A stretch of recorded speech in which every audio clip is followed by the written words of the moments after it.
Malawi Today.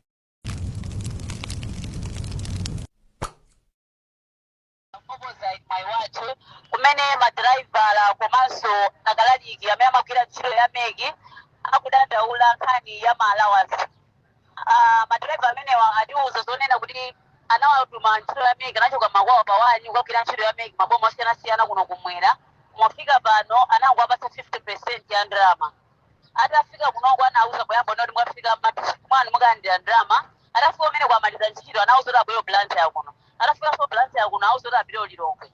Koma atafufuza unoti Lilongwe kosotenga nthawi kuti awapatse ndalama zawo nchifukwa yake anyanyala pakali pano aunjikana kuno ku PVHO blantyre akusakulola kuti demo dena iliyonse itsitse katundu wa zipangizo zimene zameki. So pamene ndili pano ndili ndi mmodzi mwa madriver amenewa ndeti ngoyankhula nawo aforokozoka poyamba dzina lanu mlambo komanso ngati madriver nkhawa zanu ndi zotani.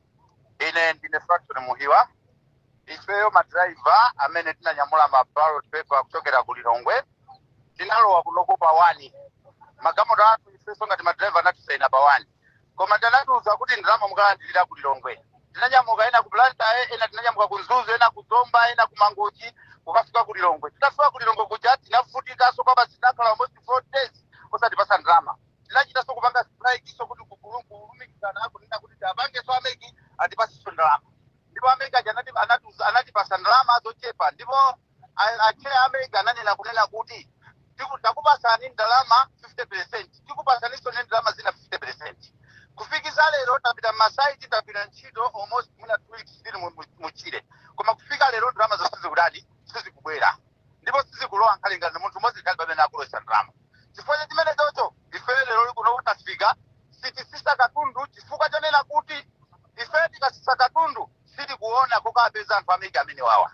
Chifukwa tikuona kuti awapa uja ndiso season yataso 2019 zinaso ngati zokazi. Panopa tikunena pano pali madriver angapo amene adagwira nawo ntchito season imeneyo sanalandire ndalama zinali ngati zokazi. Pali nzathu wina panopa atuza kuti tikanda ndalama ku Lilongwe. Koma pali nzathu wina panopa wapita kale wafika kale ku Lilongwe.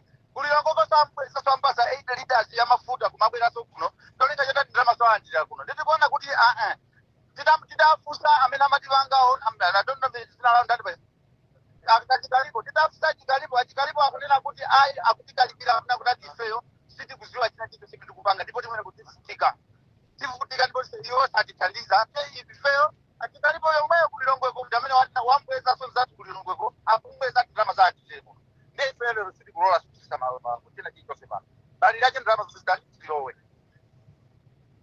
yakalisa masiku ambiri madanda watu ndo omwewo kufuna tipase ndalama zatu tipange usibloga tu ndote apasi baada hizo sitisisa china chilichonse. Ife dada ulatu limene madriver zonse nkhani yaikulu imene kufuna ifeyo ndimala zatu atipase ngati sadero ife sitone kugwira ntchito kuti tisise katundu wawo ife chatu chidandaulo chimveke atithandize ife kwafu kudandaula. Inenso ndi mmodzi mwayo Enoch Mazia chiyambireni sinandire ndalama ndaenda kupita kunsanje pakanda kuita kufika lero napaso ntchito matete mene akunena anzanga olo wantambala sinandire tonde tisisa katundu kukhapa kamutithandire.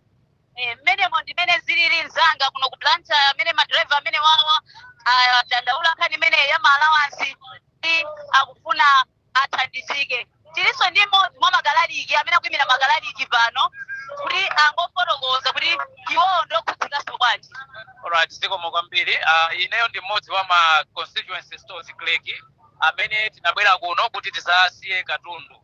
Surprisingly, ulendo wathu wakuno wakhala uvutirapo chifukwa ambiri mwa ma stores clerks tabwera kuno tisanasayinire ma contract form moti sitikuzoti ngati mwake mumulitani. Ambiri tambobwera dzulo tagona malo osakhala bwino kudikira kuti titsitse katundu koma sitikudziwa kuti tikamachoka kuno zathu zikhala motani endi tikugona ndi njala kuno kuli zambiri zofoka zimene zikuchitika kuno sitikudziwa kuti ndalama ndi zingati chiyambireniso chimeneyi palibe ndalama imene yalowa kuti mwina tithe mogwiritsa ntchito pa zochitika zathu za kundoko za tsiku ndi tsiku. Ndimene zilili kuno nzanga ku Blantyre ndikhala tikuyankhula ndi ameki kuti awathandiza bwanji madriver amenewa amene akudandaula kuti akhala nthawi itali mu ntchire pano akudikira ndalama zawo kuti awapatse. Chabwino titero zikhale bwino tikachita ndithu molankhula ndi amenewa chifukwa tinamva kutchula mayina amenemo kuti tifusenso kumbali kumeneko. Ya tikati wayankhula nawo kuti timve mbali yawo kuti mene chuchitika ndi chani kuti awachedetsera anthu wa ndalama komanso awapatsa litiro komanso mene apanga zotani pofuna kuonetsera zonena kuti pasakhale ngati komotion imene palili umodzi wa malano pamakhala mapita magamero osiyanasiyana kuti anthu awathandize mwene azibwerera m'makwawo nthawi yabwino. Ameneyo ndi Chikondi Mpande mtolankhani wathu ku Blantyre.